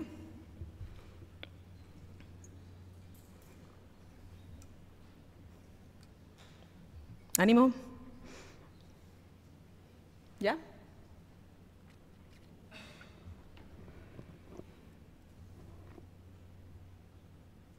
Bueno, estamos ahí muy cerca, ¿no? Hay quien solo le pone el beta bloqueante y la amiodarona y hay quien se anima además a desactivarle el DAI, ¿no? Aquí un 50-50. Bueno, pues ¿qué nos dice nuestro algoritmo? Si vamos al algoritmo de las descargas inapropiadas que presentamos en nuestro artículo, las causas arrítmicas que provocan descargas inapropiadas, es fundamental la desactivación del DAI, porque si no, el dispositivo va a seguir dando esas descargas. Debemos sedar al paciente, eso es muy importante porque disminuye la descarga adrenérgica, que empeora la situación arrítmica del paciente, y debemos aplicar el tratamiento específico de la arritmia, que dependiendo de la arritmia que veamos en el electrocardiograma, pues implicará el uso de un fármaco u otro. En nuestro caso, es fundamental que desactivemos el DAI para evitar nuevas descargas inapropiadas y además le aplicaremos una terapia con beta bloqueante que va a frenar la frecuencia del paciente y disminuir la descarga enérgica también, y le aplicaremos amiodarona para también controlar la situación de fibrilación auricular en la que se nos ha presentado. La desactivación del DAI es muy sencilla, parece algo complicado, pero no hay más que utilizar un imán. La complicación a veces es encontrar el imán, pero eso es nuestra labor, tener en nuestro carro de parada el imán correspondiente para utilizar en estos casos. La aplicación del imán es un imán que tiene que tener una cierta potencia para poder desactivar el dispositivo, no afecta la función del marcapasos del dispositivo, por lo tanto no hay riesgo de que se produzca una bradicardia ante la que no haya respuesta. Cuando aplicamos el imán sobre el dispositivo se van a producir unos tonos, unos pitidos en el dispositivo que no nos deben alarmar ni asustar, simplemente son los tonos audibles de desactivación. Hay que recordar siempre que una vez que desactivamos el dispositivo hay que intentar, a posteriori, pues intentar conseguir el programador que permita reinterrogarlo, ver qué es lo que ha sucedido, aparte de lo que hemos visto nosotros en el electrocardiograma, para volver a hacer la programación adecuada. Y jamás debemos desactivar un dispositivo si no tenemos un diagnóstico preciso previo en el que tengamos claro que se está produciendo una descarga inapropiada, por el riesgo que corre el paciente. Tras la desactivación del dispositivo más el beta bloqueante y la amiodarona, pues vemos que se resuelve la situación del paciente. El paciente desaparece la fibrilación auricular, pasa a ritmo sinusal, no llega ni siquiera a... Es un paciente en el que, aunque se le puso al final la amiodarona, realmente solucionó la situación, la desactivación del DAI y la colocación de la administración de un beta bloqueante intravenoso, puesto que la amiodarona apenas estaba iniciándose el tratamiento cuando ya el paciente había resuelto el problema. Pero el paciente, que es un cúmulo de desgracias y es un desastre porque no cumple tratamientos, a los 20 días de este episodio vuelve otra vez a olvidarse un poco de que le hemos indicado muy claramente que debe cumplir el tratamiento correctamente si no quiere volver a pasar por nuestro box de críticos, reanuda de nuevo la ingesta anólica, para lo cual su familia le vigila estrechamente, pero él sabe cómo conseguir escapar de ellos, y acude de nuevo al hospital en medio de una de esas últimas noches de alegría, porque de nuevo empieza a notar que tiene descargas del dispositivo y malestar general. Y dice, ya estoy otra vez igual, voy a ver si allí me lo resuelven. Y nos encontramos con este electrocardiograma. Miradlo bien, con detalle, porque mientras lo estáis mirando, pasa esto. ¿Cuál es ahora el diagnóstico del paciente? ¿Qué es lo que le acaba de ocurrir? Vuelvo para atrás por si alguno todavía tenía dudas. Es una proarritmia inducida por el DAI, es una terapia de resincronización cardíaca que tiene el dispositivo, es una descarga inapropiada, como ha ocurrido anteriormente, o es un déficit de estimulación o captura. Venga, ánimo.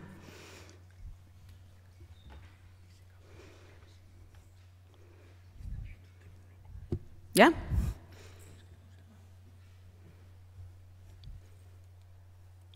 ¿Ya? ¿Todos habéis votado?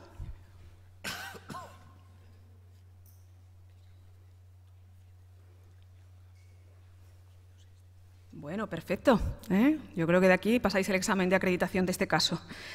Parece ser que el paciente, pues exactamente, es una proarritmia inducida por el DAI. vuelvo a repetir los electros, el paciente vuelve a venir a nosotros en una situación de fibrilación auricular una vez más, ha vuelto a abandonar el tratamiento y por lo tanto vuelve a entrar en el ritmo de FA, se produce una activación del dispositivo ante esta arritmia rápida, porque aunque le habían hecho una reprogramación, pues vuelve otra vez a fallar la programación del dispositivo y se produce una terapia sobre un ritmo rápido que considera que puede tratarse de una TV, se produce una terapia que intenta resolver la situación y, como veis, aquí, por ejemplo, esta terapia resulta que viene a caer justamente sobre la T. Se produce una terapia antitaquicardia sobre un fenómeno sobre la T que provoca finalmente que el paciente entre en una TV que finalmente el dispositivo resuelve a través de una nueva descarga, en este caso sí totalmente apropiada. Por lo tanto, es una proarritmia inducida por el DAI. Y como no acaban las desgracias del paciente, pues pasa un año y aunque esta segunda vez se lo ha aprendido un poquito mejor y sabe que el tratamiento lo debe cumplir, lo cumple, pero bueno, lo ha cumplido durante los primeros meses, pero al cabo de un año vuelve de nuevo a regresar por nuestra urgencia, ya empieza a sernos la cara familiar, ya le llamamos por su nombre, Paco de nuevo aquí, y vuelve a regresar por la urgencia, esta vez sí trasladado por un equipo de prehospitalaria, no en helicóptero, sino en ambulancia, porque presenta 5 descargas en las últimas 24 horas. Pero como vive muy cerca del hospital, pues el equipo de prehospitalaria que lo trae con este electro, es que estábamos en la puerta de al lado y hemos decidido que ya lo tratéis vosotros. Y nos encontramos con esto. ¿Cuál es ahora el diagnóstico del paciente? Tormenta rítmica, resincronización cardíaca, es una disfunción del dispositivo porque hay una ausencia de intervención en TV, o es una FA rápida, hay un DAI normofuncionante correctamente inhibido. ¿Por cuál os inclináis?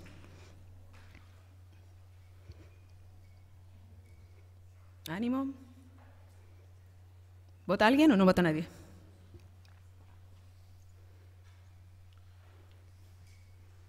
Bueno, aquí ya hay un poco más de discrepancia entre la tormenta rítmica, la disfunción del dispositivo, la FA rápida. ¿Dónde habéis visto ahí la FA rápida? Os he hablado de la historia clínica. El paciente viene que tiene 5 descargas en las últimas 24 horas y nos encontramos con un electro en el que vemos claramente una TV similar a la que describíamos al inicio del caso. Este paciente lo que está teniendo, en este caso, son descargas arrítmicas, todas ellas adecuadas, porque el paciente está haciendo episodios continuados de TV. ¿Cuál es el tratamiento que aplicaríamos en este caso? Procainamida intravenosa, digoxina intravenosa, esmolol intravenoso más amiodarona, o nos decidimos por la cardioversión eléctrica y solucionamos el problema del tirón. Bueno, lo de los números están totalmente descabalados, no sé cómo lo he hecho, pero... ¿Ánimo con las votaciones?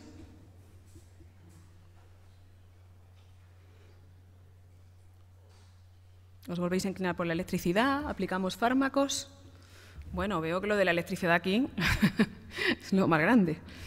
Bueno, pues en este caso, lo de la cardioversión eléctrica realmente ya lo está haciendo el dispositivo. El dispositivo está dando las descargas en el momento apropiado en el que las necesita el paciente. Lo que hay que intentar es controlar la situación de tormenta rítmica. Hay que intentar que se disminuya ese número de descargas que necesita el dispositivo ante las TVs. Entonces, lo que hay que hacer, y ya lo dice muy claro nuestro algoritmo, lo voy a poner para que lo veáis muy bien.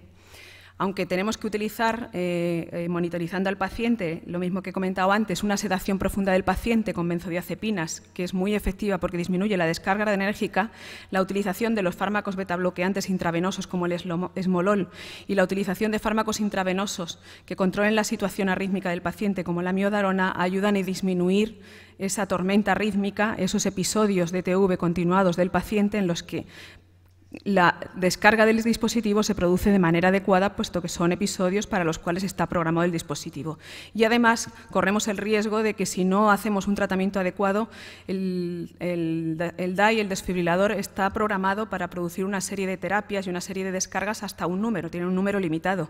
Si nosotros no ponemos freno a estas descargas, llegará un momento en el que el dispositivo se agotará y en ese caso sí que tendremos que utilizar las palas adhesivas externas para poder solucionar la situación situación del paciente. Aparte de lo que supone para el paciente una situación de tormenta rítmica, es una situación de una gravedad extrema en la que el paciente está sufriendo continuamente, viendo la situación en la que se ve, las descargas. No sé si ha visto alguna vez un paciente que sufre una descarga por un desfibrilador, pero es exactamente igual a la descarga que le damos a un paciente al que le hacemos una cardioversión eléctrica, como si se le hiciésemos sin ningún tipo de sedación, y por lo tanto es algo muy desagradable. Entonces es una situación que hay que controlar lo antes posible. Es un paciente de una gravedad extrema y de un riesgo extremo que debe estar ingresado en una unidad de cuidados intensivos y que, si no conseguimos controlar la situación con los fármacos o bien con su dispositivo, pues requerirá un grado más, avanzar en un grado más. Si el paciente lo que tenemos es una situación isquémica que hay que revascularizar, habrá que recurrir a la revascularización. En algunos casos habrá que estudiar la posibilidad de que en una unidad de arritmia se haga un estudio para ver la posibilidad de hacer una ablación del sustrato, o, en casos muy extremos, plantearse la posibilidad de que el paciente tenga que ser sometido a un trasplante cardíaco si no se puede ya resolver la situación porque su cardiopatía sea ya muy severa, muy avanzada. Y ya, para terminar, os pongo este electro porque parece bastante interesante. Este ya no es el mismo caso, esta es otra paciente, es una paciente portadora de un DAI que está en tratamiento, esta sí es cumplidora con carvedilol y amiodarona, que consulta por una sensación de astenia intensa asociada a un episodio de presíncope y disnea y que se presenta en nuestras urgencias con este electrocardiograma. ¿Alguien se anima? Porque este no tiene pregunta. ¿Qué es lo que os parece este electro? ¿Es regular o irregular? Yo creo que se ve, es un electrocardiograma en el que se ve una regularidad de los complejos QRS, son complejos QRS ensanchados, con una frecuencia no muy alta, no llega a ser pues 120, 130, posiblemente modificada esa frecuencia por la administración de fármacos. Se trata de una ATV lenta. En este caso, se produce una ausencia de intervención del dispositivo porque no está dentro del rango de frecuencias en los que actuaría el DAI en el caso de que en su programación, la programación del dispositivo viene asociada a un rango de frecuencias en las cuales, al producirse la detección de esa frecuencia, el dispositivo produce su terapia o su descarga. Si la frecuencia está por debajo de ese rango de detección, el dispositivo no aplicará ni su terapia ni su descarga, puesto que no se encuentra dentro de sus programaciones. Se produce, por lo tanto, un fallo del dispositivo por no hallarse dentro del rango de frecuencias de detección y, por lo tanto, se trata de una ausencia de intervención del dispositivo. En este caso, pues dependerá un poco de la situación en la que nos encontremos al paciente. Podremos aplicar, dependiendo un poco si la situación es una parada cardiorrespiratoria, las maniobras que hemos hablado hasta hace un momento de reanimación de una RCP. Si es una ATV mal tolerada, como era este caso, pues podremos aplicar una cardioversión externa para resolver la situación de manera rápida, y si es una ATV bien tolerada, pues podremos plantearnos hacer un electrocardiograma, como hemos hecho en este caso, de 12 derivaciones, ver si tenemos el programador disponible. Si lo tenemos, hacer una reprogramación adecuada, y si no lo tenemos, que suele ser lo habitual, pues utilizar los fármacos para conseguir resolver la situación. Recordaros también, cuando realizamos una desfibrilación de un paciente que lleva un dispositivo, bien sea en esta situación o bien sea en otras situaciones en las que nos veamos obligados a aplicar una terapia, que hay que tener cuidado, puesto que podemos dañar el generador si aplicamos las palas de desfibrilación directamente sobre el dispositivo, que las palas externas deben estar perpendiculares al sistema generador de electrodos y que hay que utilizar la menor dosis de energía posible para intentar no provocar mucho daño en el dispositivo. Si se puede, se podría incluso desactivar el dispositivo para evitar que se produzcan alteraciones en la programación. Y una vez que realicemos la descarga, pues debemos siempre recurrir a su programador para hacer una comprobación y ver si el estado del generador posteriormente a la descarga es el correcto. Y nada, con esto terminamos. Daros las gracias.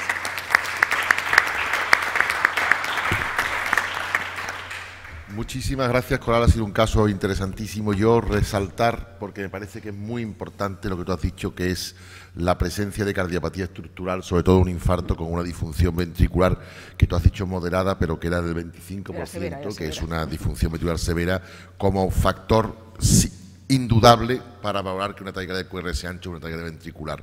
La presencia de una cardiopatía estructural como este tipo es que no os equivocáis nada más que en 1 o en 2 de cada 100 pacientes.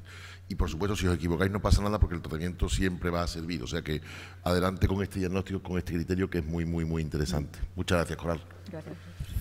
Bueno, pues, ¿hay alguna pregunta de respetable? Sí, Nacho, venga. Sí.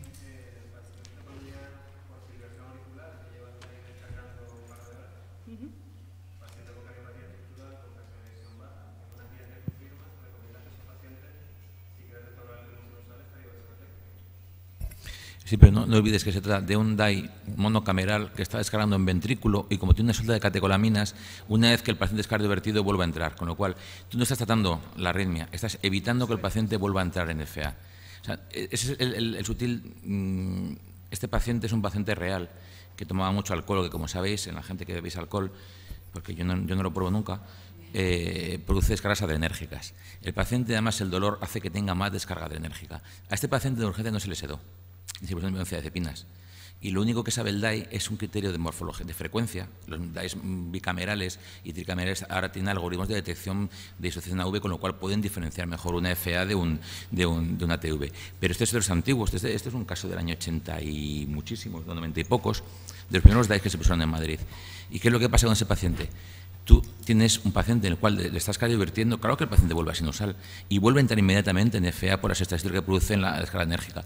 Por eso, al ponerle coral el esmolol, es lógico pensar que el paciente va a entrar en FA, digo, en sinusal. Es que parece una tontería, pero es que es importantísimo. Como cuando tienes el típico paciente con una supra, que le reviertes con adenosina, hace 4 extrasístoles y vuelve a enganchar la taquicardia. ¿Cómo lo haces? Quitando las extrasístoles, ¿no? Pues esto es la misma filosofía. ¿No hay más preguntas? Pues entonces vamos a aprovechar para agradecer a los ponentes la labor que han hecho, el esfuerzo y desde luego la dedicación que han tenido de querernos ilustrar un poquito con su conocimiento, agradecerles las brillantísimas exposiciones, a vosotros que en vez de dormir la siesta por ahí fuera la hayáis dormido con nosotros aquí tranquilamente, y a la Sociedad Española de Cardiología en nuestra querida sección de arritmias la amabilidad de contar con nosotros otra vez. Así que, señores, declaramos clausura la sesión. Muchas gracias a todos.